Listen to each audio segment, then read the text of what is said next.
Hey, welcome to the podcast, everybody. Thanks for joining me. Appreciate it. Today is Thursday, April 19th, and the stock market has just closed. The Dow Jones finished down 68 points on the day, about 0.5%. The S&P down about 8.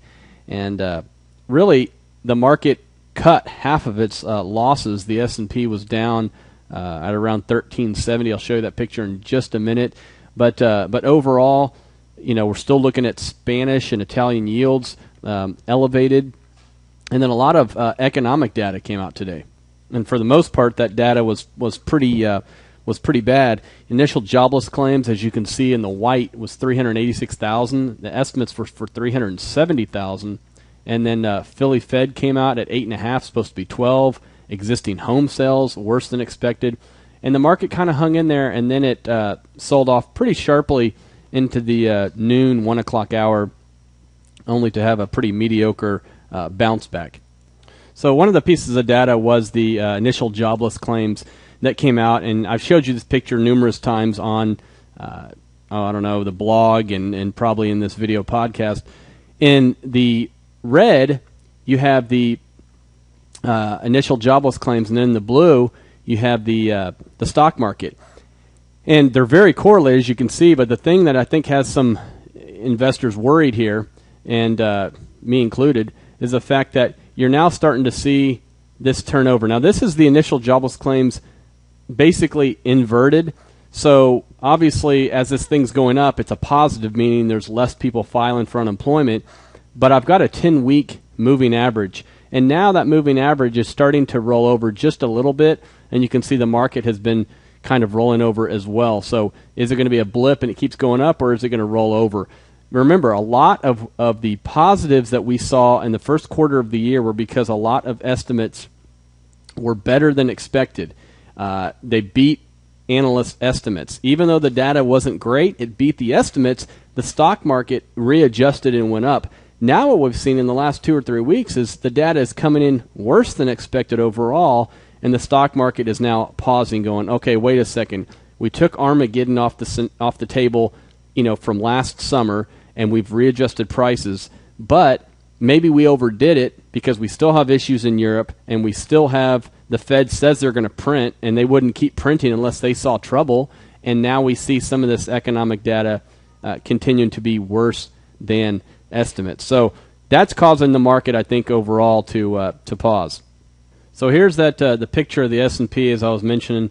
First tick down, of the day was right in here after some weaker data, and then it recovered and was actually positive for a little bit, and then it pretty much went straight down.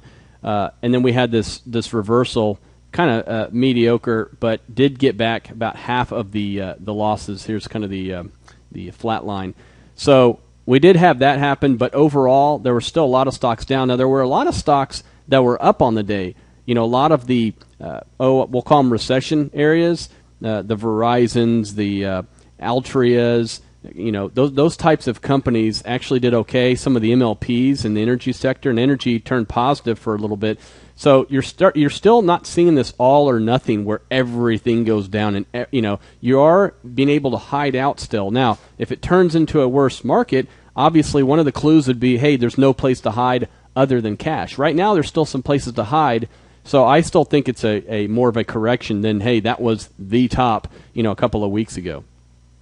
Now, one of the things that I'm watching, and obviously probably a lot of people are watching, is a couple of things. First of all, we have the potential shoulder, potential head. Could we be forming the right shoulder? If that is the pattern, then down we go.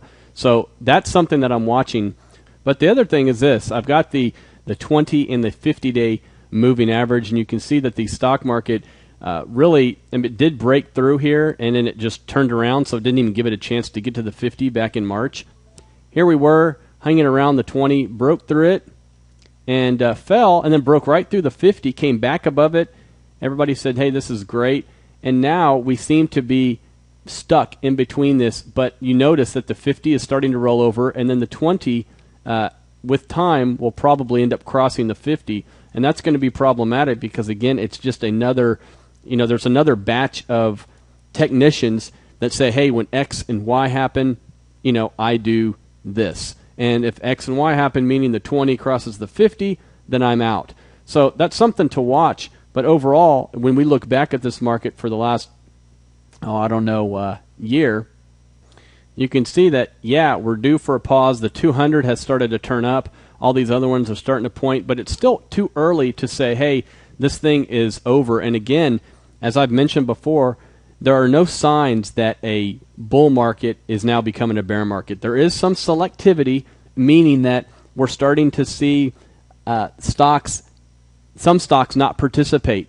And so that is a concern, but it's early on. Because remember, even if that selectivity is happening, generally, if you're going from a bull market to a bear market, that would take about 4 to 6 months to happen, before the actual market peaks. There's still a lot of stuff that could carry it.